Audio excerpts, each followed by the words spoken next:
sveicināt jūs mājās.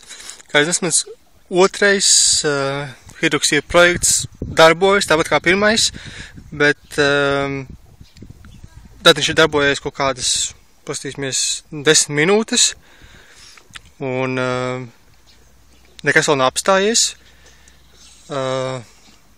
Jā, kas man pārsteidz šajā gadījumā ir tas, ka ar diezgan vāju nātrija hidroksīda koncentrāciju iekšā šeit, viņš velk, no sākuma vilka 15 ampērus, tā jau velk 19 ampērus, tas tāpēc, ka droši tā ierīce ir drusciņ uzsilusi.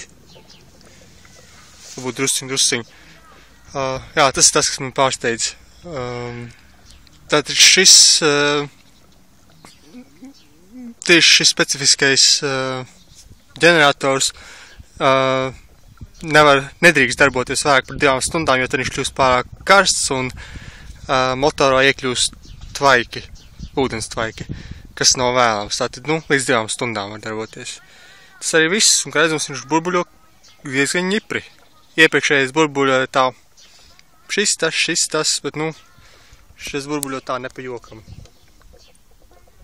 Labs ir. Ar to arī šoreiz beigsim.